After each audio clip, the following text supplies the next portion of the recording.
प्यारे दोस्तों, आज जो मैं आपको इबरतनाक वाक़या सुनाने वाली हूँ, गौर कीजिएगा कि आज भी हमारे माशरे में इस तरह के घिनौने काम हो रहे हैं।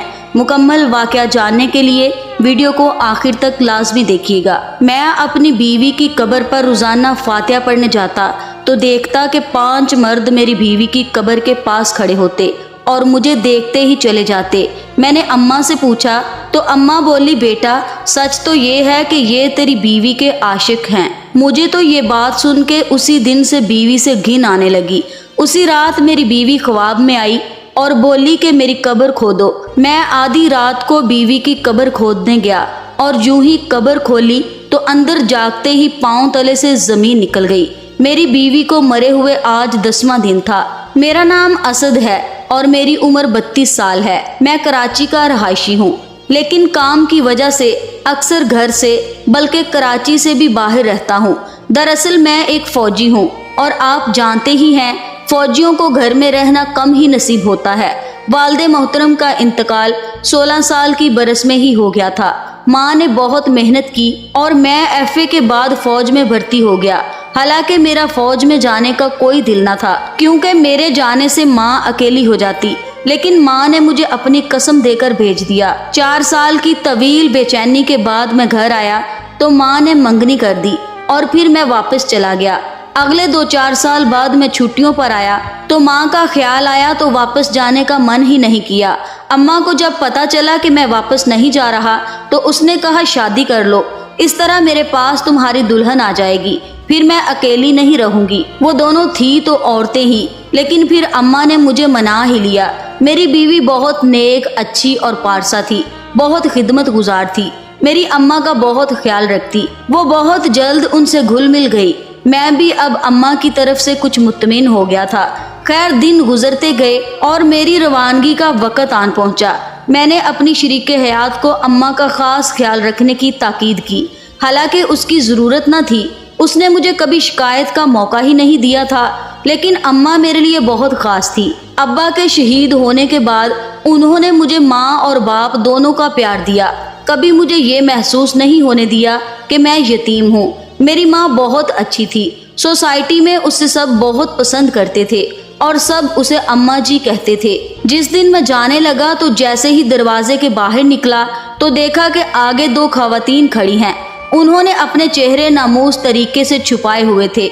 मुझे देखकर वो एकदम बुखला गईं और एक दूसरे से कहने लगी, चल चल यहाँ से चल, हमें आज यहाँ नहीं आना था। मैं नासमझी से उनकी तरफ देख रहा था कि उनमें से एक बोली, माफ़ कर दो बेटा, हम शायद गलत पते पर आ गए हैं, हम चलते हैं। मैं हैरानगी से उनकी तरफ देख रहा था। वो कुछ मशकूक सी लग रही थी। एक ने अपने बाजू में कोई पोटली रखी हुई थी, न जाने उसमें क्या था। मैंने हैरत से सर झटका, क्योंकि मुझे इस किस्म के लोगों से शदीद नफरत थी। मैंने एक नज़र मुड़कर दरवाजे के साथ लगी अम्मा के नाम की नेम प्लेट देखी, जिस पर अम्मा का नाम वाज़िह तौर पर जगमगा रहा था। मैंने दिल ही दिल में कहा, कोई अंधा ही होगा जो इन सब के बावजूद दरवाज़ा खटखटा कर कहेगा कि हम गलत पते पर आ गए हैं। मुझे एहसास हुआ कि मैं काफ़ी देर से यहाँ खड़ा हूँ, मुझे देर हो रही है। मैं जल्दी से दरवाज़ा बंद करके वहाँ से निकल आया और अपने साथियों से मिला और ड्यूटी पर जाने के लिए निकल पड़े। इस बार हमारी ड्यूटी बागा बॉर्डर के पास लगी हुई थी। दिन गुजरते जा रहे थे, चूँकि जगह तो करीब ही थी तो मैं भी महीने में 1-2 दिन छुट्टी लेकर चला आता। आजकल मुल्क के हालात भी बहुत अच्छे थे, इसलिए छुट्टी भी मिल जाती थी। अब तो मैं बहुत पुरसुकून था। मेरी बीवी मेरे घर और मेरी अम्मा को बहुत अच्छी तरह से संभाल रही थी। कभी कभी तो मुझे इस पर बेहद फ़ख्र होता कि वो तो मेरी उम्मीदों पर पूरा उतरी थी, वरना शादी से पहले मेरे दिल में डर था कि पता नहीं लड़की कैसी होगी, मेरी माँ का ख्याल भी रखेगी या नहीं, क्योंकि आजकल की लड़कियां सास और ससुर को कम ही पूछती हैं, बस घर पर हुक्मरानी जमाकर सास ससुर को किनारे लगा देती हैं। लेकिन मेरी बीवी ने मेरे सारे खदशात गलत साबित कर दिए। उसने पहले दिन ही मेरी माँ को अपनी माँ मान लिया था, बल्कि उनको बेटी बनकर भी दिखाया। मोहल्ले की औरतें जब देखने आईं तो उन्होंने कहा, बहन तुझे तेरे काम की वजह से इतनी अच्छी बहू मिली है, वरना आजकल बहुएं कहाँ सास को मुंह लगाती हैं। मैं घर फोन करके खैरियत मालूम करता रहता उस दिन भी जब मैंने फ़ोन किया तो उसकी बहुत घबराई हुई आवाज़ आई।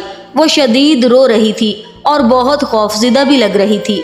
मैंने उससे पूछा, क्या हुआ है, क्यों रो रही हो, सब ठीक तो है ना, अम्मा कैसी है, कहाँ है वो, मेरी बात करवाओ। तो आगे से उसने जो कहा वो सुनकर मेरे पैरों तले से ज़मीन ही निकल गई। मुझे ऐसा लगा जैसे मेरा दिल बंद हो गया। मुझे कुछ समझ नहीं आ रही थी कि मैं क्या करूं। मेरे कानों में तो बस उसी की आवाज़ गूंज रही थी कि अम्मा नहीं मिल रही, पता नहीं कहाँ चली गई। मैं कल से उन्हें हर जगह ढूंढ चुकी हूँ, लेकिन उनका कोई पता नहीं चल रहा। मैंने उससे कहा कि तुम कहाँ थी, तुमने उन्हें कहीं जाने ही क्यों दिया, तुमने इतनी लापरवाही क्यों की। तो उसने कहा, कल कुछ औरतें आई थी, वो बहुत घबराई हुई थी। वो आई तो अम्मा उनके साथ जाने को तैयार हो गई। जब मैंने पूछा तो अम्मा ने कहा, तुम दरवाज़ा बंद कर लो, मैं 1 घंटे तक आ जाऊंगी। मैंने पूछा भी कि आप कहाँ जा रही हैं, तो उन्होंने कोई जवाब न दिया। वो बहुत जल्दी में थी और चली गई। मैंने 2 घंटे तक उसका इंतज़ार किया। जब वो नहीं आई तो फिर मैंने मोहल्ले के हर घर में जाकर पूछा, लेकिन सब लाइलम हैं। आपको कॉल करने की बहुत कोशिश की, लेकिन आपका नंबर बंद था। मैंने कहा, अच्छा तुम हौसला रखो और मुझे बताओ कि अम्मा इससे पहले भी कहीं गई हैं या कल ही गई हैं, क्योंकि मेरे जहन में था कि तन्हाई की वजह से अक्सर अम्मा सोसाइटी में सबके घर आती जाती रहती थी। लेकिन फिर भी परेशान कुन बात थी कि मेरी बीवी ने भी यही कहा, सोसाइटी में अम्मा से सब लोग बहुत मोहब्बत करते हैं तो उन्हें अपने घर बुलाते रहते हैं, लेकिन अम्मा रात को कभी घर से बाहर नहीं गई थी। मैंने उससे कहा कि तुम परेशान ना हो, मैं आने की कोशिश करता हूँ, तब तक तुम सोसाइटी में किसी से पूछो, हो सकता है किसी को कुछ पता हो। उसने कहा, जी ठीक है, कहकर फ़ोन बंद कर दिया। मैंने उसे तसल्ली दे दी, लेकिन हकीकतन मैं खुद परेशान था और ऊपर से छुट्टी का भी मसला था, क्योंकि मैं अभी 15 दिन पहले घर से होकर आया था। अभी मुश्किल से आधा घंटा ही गुजरा होगा कि मेरा फ़ोन फिर से बजने लगा। देखा तो मेरी बीवी की कॉल थी। मैंने जल्दी से कॉल उठाई तो आगे से मेरी बीवी ने कहा, असद अम्मा आ गई हैं। मैंने सुकून का सांस लिया और पूछा, कहाँ थी, मेरी बात करवाओ उनसे। उसने फ़ोन अम्मा को दिया तो मैंने अम्मा को सलाम किया और पूछा, अम्मा कैसी हैं, आप कहाँ चली गई थी, यूँ बिना बताए। तो अम्मा ने कहा, असद बेटा तू परेशान ना हो, मैं ठीक हूँ, इसमें तो अकल ही नहीं है, एवं तुझे परेशान कर दिया। मैंने कहा, आपने ठीक कहा, मगर परेशानी तो होती है ना। अम्मा ने कहा, बेटा मेरी एक सहेली थी, वो बहुत बीमार थी, मुझसे मिलना चाहती थी, तो उसकी बेटियां मुझे बुलाने के लिए आ गईं। उसकी हालत तशवीशनाक थी, तो मैं जल्दी में बहू को बताना ही भूल गई, घर से निकल गई, क्योंकि मुझे यही लगा था कि मैं घंटे तक वापस आ जाऊंगी। लेकिन वहां जाकर पता चला कि उन्होंने तो अपनी रहाइश ही तब्दील कर ली है। वहां मुझे सिर्फ जाने में ही 4 घंटे लग गए। रात पड़ गई तो किसी ने मुझे आने ही नहीं दिया। मैंने सोचा कि सुबह सवेरे निकल आऊंगी, लेकिन वो बेचारी सुबह सवेरे ही चल बसी।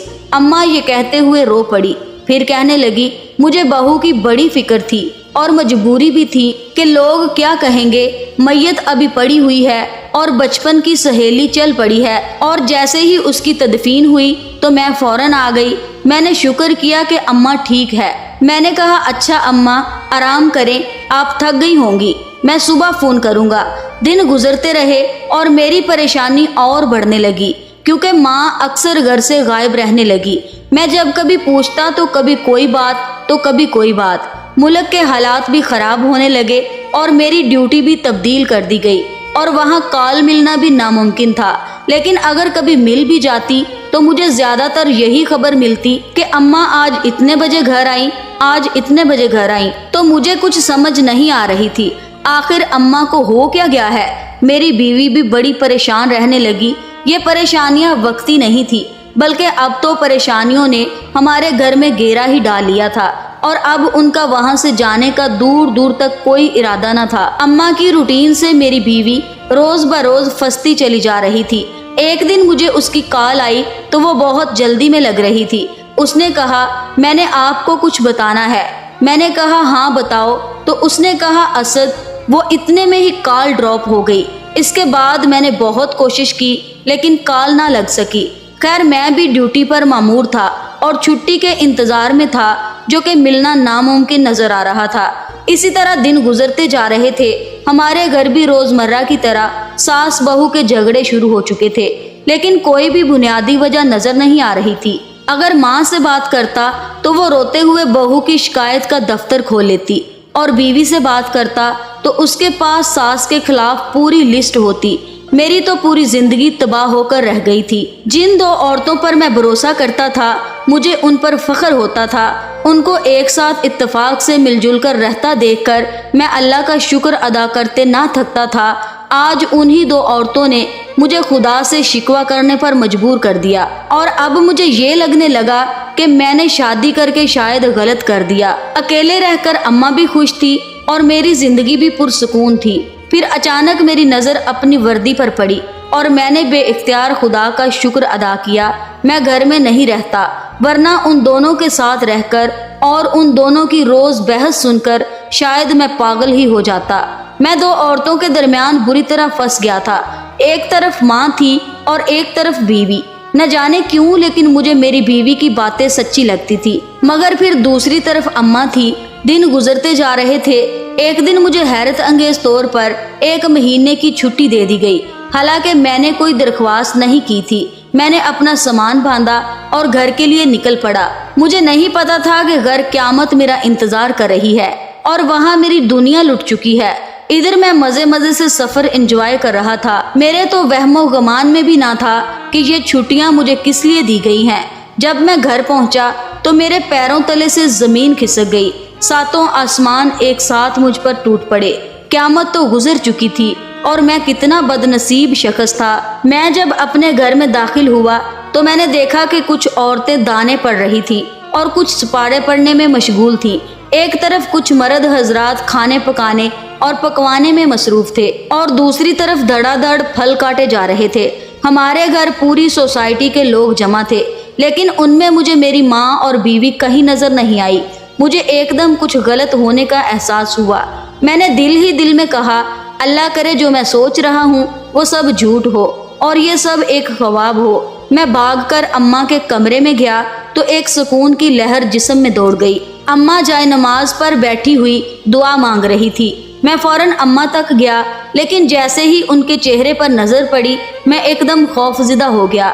اماں کی آنکھیں سوجی ہوئی تھی، جیسے وہ کافی دیر تک روتی رہی ہوں۔ اماں نے جیسے مجھے دیکھا تو میرے گلے لگ کر پھوٹ پھوٹ کر رونے لگی، اور ان کی اگلی بات نے تو میرا کلیجہ چیر دیا۔ وہ زاروں کتار رو رہی تھی اور ساتھ میں کہہ رہی تھی کہ مجھے معاف کر دے بیٹا، میں تیری امانت سنبھال نہ پائی۔ ہائے میرا بیٹا لٹ گیا، ہائے اسے بڑی جوانی میں روگ لگ گیا، ابھی تو اس نے اولاد کی خوشی بھی نہ دیکھی تھی۔ اللہ جانے کس کی ہنسی کھا گئی میرے بچے کو۔ میرے بچے کی ہستی بستی دنیا اجڑ گئی، میرا بچہ اکیلا ہو گیا۔ میں حیرت کا مجسمہ بنے اماں کے گلے لگا ہوا تھا۔ جو کچھ میرے کان سن رہے تھے اس پر یقین کرنا بہت مشکل تھا۔ میں نے بے ساختہ اپنی بیوی کو آوازیں دینا شروع کر دی اور کہا، کہاں ہو تم؟ جلدی آؤ، ادھر اماں کے لیے پانی لے کر آؤ۔ میری آوازیں سن کر اماں اب زور زور سے رونے لگی اور باہر کی عورتیں اٹھ کر کمرے کے دروازے کے پاس آ گئیں اور منہ پر ہاتھ رکھ کر رونے لگی۔ ان میں سے کوئی میری طرف افسوس سے دیکھ رہا تھا تو کوئی دکھ سے، کسی کی نظروں میں ہمدردی تھی اور کسی کی نظروں میں رحم۔ میں نے اماں سے کہا، اماں تیری بہو کہاں ہے؟ سو رہی ہوگی، اسے تو میں نے بہت سر پر چڑھا لیا ہے۔ اسے نہیں پتا کہ شوہر جب گھر آئے تو پانی پوچھتے ہیں، میں خود ہی اسے اٹھا کر لاتا ہوں۔ میں جیسے ہی اماں کے پاس سے اٹھا، اماں نے مجھے پکڑ کر چارپائی پر بٹھا لیا اور بولی، پتر تجھے صدمہ لگ گیا ہے، پتر تو یہاں بیٹھ، تیری بیوی چلی گئی ہے ہمیشہ کے لیے، اب اسے کوئی نہیں جگا سکتا۔ تو نے تو اسے میرے ساتھ چھوڑا تھا، لیکن وہ مجبور ماں کو پھر اکیلا کر گئی۔ اسے ذرا خیال نہیں آیا، نہ تیرا نہ میرا، ہم پیچھے اکیلے کیسے رہیں گے؟ اب کوئی تجھے پانی نہیں پوچھے گا، بیٹا تیری بیوی مر گئی ہے، اب کبھی نہیں جاگے گی، وہ کبھی نہیں اٹھے گی۔ ماں کے الفاظ تھے یا کوئی موت کا اعلان۔ مجھے ایسا لگا جیسے میرے کانوں میں کسی نے پگھلتا ہوا شیشہ ڈال دیا ہو۔ مجھے لگا جیسے میرے دل کی دھڑکن رک گئی ہو۔ مجھ پر تو ظلم کے پہاڑ ٹوٹ پڑے تھے اور میں لا علم تھا۔ میری شریک حیات، میری جان، میری بیوی مجھے 2 دن پہلے ہی چھوڑ کر جا چکی تھی اور میں بدنصیب شخص اس کا آخری دیدار بھی نہ کر پایا۔ میں تو اس کی میت کو کندھا بھی نہ دے سکا۔ میں اماں کی گود میں سر رکھ کر بچوں کی طرح رو دیا۔ پھر مجھے سوچ آئی کہ ہمیں وردی میں دیکھ کر لوگ سوچتے ہیں کہ کتنے خوش قسمت ہیں یہ لوگ، لیکن وہ یہ نہیں جانتے کہ وطن کے لیے ہم لوگوں کے حصے میں کتنے بڑے بڑے خسارے آتے ہیں۔ اصل میں ہم خوش نصیب نہیں، بد نصیب ہوتے ہیں۔ خوش نصیبی صرف اس وقت ہوتی ہے جب ہمیں تابوت میں بند کر کے شہید کے طور پر لایا جاتا ہے۔ اس کے علاوہ تو ہماری زندگی بد نصیبی ہوتی ہے۔ ہم اپنے عزیز اور رشتہ داروں کو کھو دیتے ہیں۔ ہم سے منسلک ہمارے دل و جان سے پیارے ہم سے منہ موڑ کر منو مٹی تلے سو جاتے ہیں، لیکن ہمیں خبر نہیں ہوتی۔ ہم نہیں جانتے کہ ہمارے پیچھے ہماری غیر موجودگی میں کیا کیا ہوتا رہتا ہے۔ میں جب اپنے دل کا سارا غبار نکال کر اٹھا تو اماں نے کہا، مجھے معاف کر دے بیٹا، میں نے تجھ سے آخری دیدار بھی چھین لیا، لیکن میں کیا کرتی؟ جنازے کی حالت ایسی نہیں تھی کہ وہ 2 دن رکھا جاتا، اسی لیے دفنانا پڑا۔ میں اماں کی بات پر چونک پڑا اور اس سے پوچھا، کیا مطلب؟ جنازے کی حالت ایسی نہیں تھی؟ کیا ہوا تھا اسے؟ اس کی موت کیسے ہوئی؟ اماں میرا سوال سن کر گڑبڑا گئیں، پھر فوراً بولی، وہ اس دن چھت سے کپڑے اتارنے گئی تھی، چھت کی طرف ریلنگ ٹوٹی ہوئی تھی، وہ یہ بات جانتی تھی، لیکن پھر بھی پتہ نہیں کیسے وہ اس طرف چلی گئی۔ میں نماز پڑھ رہی تھی، مجھے اس کی چیخ سنائی دی اور ساتھ ہی ایسا لگا کہ کوئی صحن میں آ کر گر گیا ہو۔ میں بھاگی بھاگی باہر گئی تو دیکھا کہ وہ خون میں لت پت پڑی ہے۔ پڑوس والے بھائی صاحب کی مدد سے میں اسے ہسپتال لے کر گئی، تب پتہ چلا کہ اس کا سر بری طرح سے پھٹ گیا ہے، پسلیاں اور کمر کی ہڈیاں چور چور ہو گئی تھی۔ وہ 20 منٹ زندہ رہی اور پھر چل بسی۔ یہ کہتے ہوئے اماں ایک بار پھر رو پڑی۔ میں نے ان کو تسلی دی اور کہا، میں قبر پر جانا چاہتا ہوں۔ اماں نے ایک پڑوسی کے ساتھ مجھے قبرستان بھیج دیا۔ میری بیوی کی قبر ایک کونے میں بنی ہوئی تھی۔ میں کافی دیر وہاں بیٹھ کر اپنا دل ہلکا کرتا رہا اور پھر اٹھ کر گھر آ گیا۔ آج اس کے تیسرے کی دعا تھی۔ دعا کے بعد رات میں اور اماں بیٹھے ہوئے تھے۔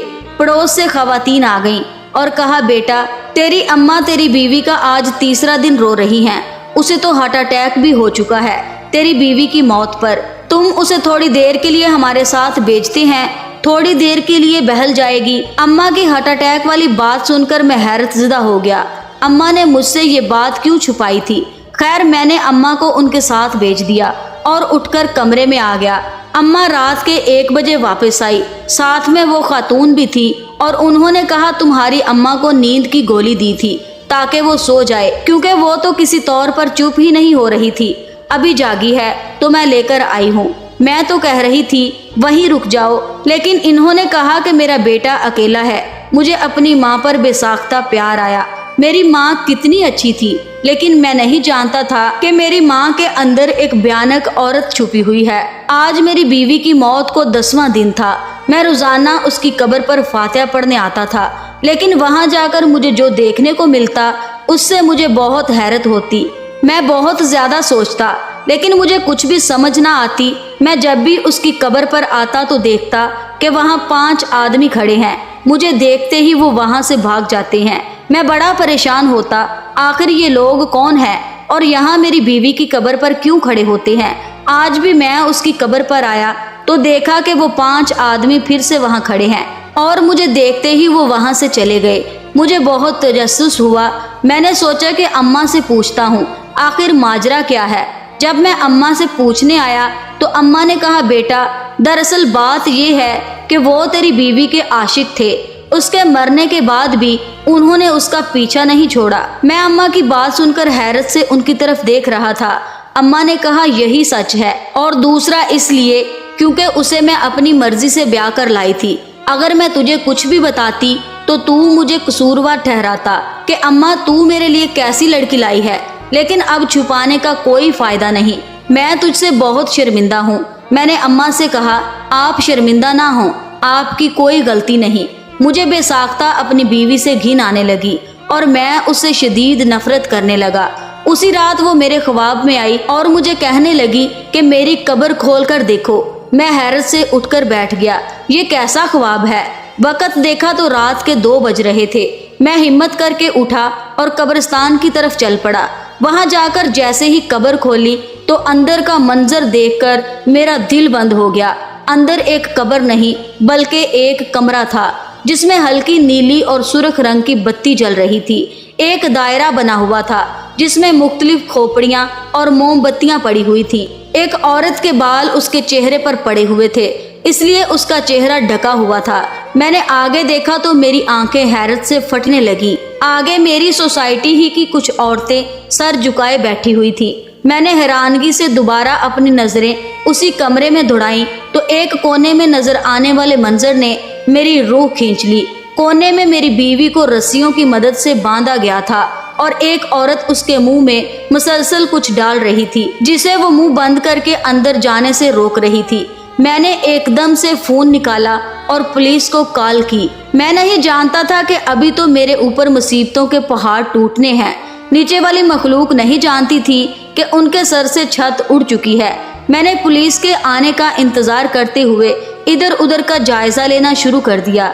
बेशक मैं फौजी था, लेकिन अकेला उन पागल औरतों में उतरना किसी बेवकूफ़ी से कम नहीं था। मैं चलते चलते कब्र के किनारे वाली तरफ आ गया तो मुझे एक हैरत का झटका लगा। वहां से सारा घास फूस गायब था। मैं नीचे उतरा तो सारा मामला मेरी समझ में आ गया। उस तरफ से खुफिया दरवाजा बनाया गया था जिसको दिन में लकड़ियां और झाड़ियों की जड़ में छुपा दिया जाता था।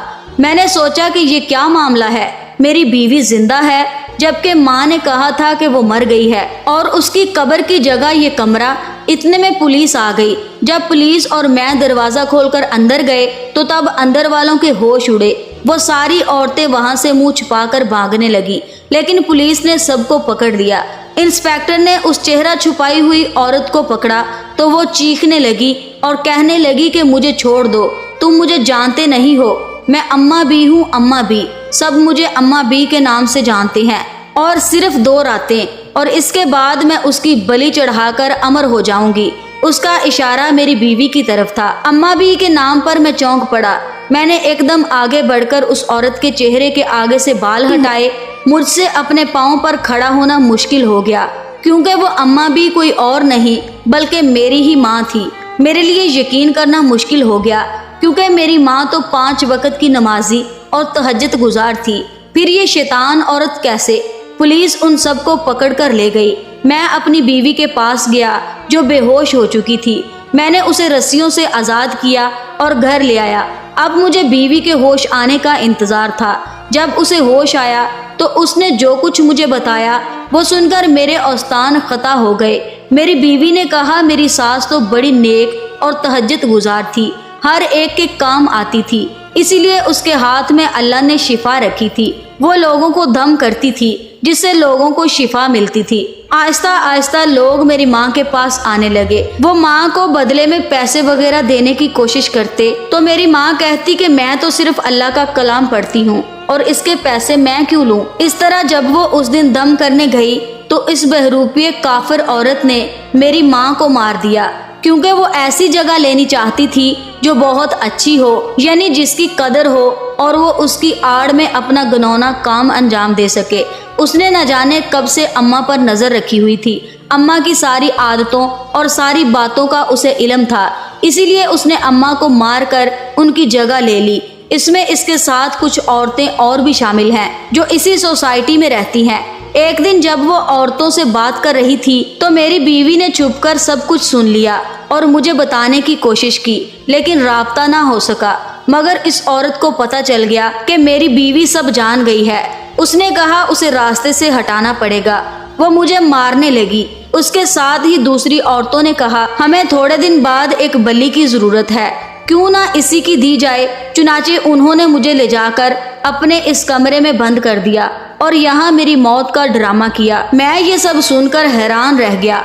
मुझे अपनी माँ की बहुत याद आई। मैं अपनी बीवी की गोद में सर रखकर लेट गया। सुबह मैंने इंस्पेक्टर को कॉल करके सारा मामला बताया और दरख्वास्त की कि इस औरत को फांसी की सजा दी जाए। हमारे दरमियान कब कैसे लोग घुस जाते हैं हमें कभी भी पता नहीं चलता। जब तक हमारी आंखें खुलती हैं तब तक बहुत देर हो चुकी होती है। प्यारे दोस्तों, आज की ये स्टोरी आपको कैसी लगी कमेंट बॉक्स में अपनी राय का इजहार ज़रूर फरमाइएगा और जाते जाते इस वीडियो को लाइक ज़रूर करके जाइएगा। مزید ایسی ہی ویڈیوز حاصل کرنے کے لیے ایمان وائس چینل کو سبسکرائب کر کے ہماری فیملی کا حصہ ضرور بنیے گا۔ شکریہ۔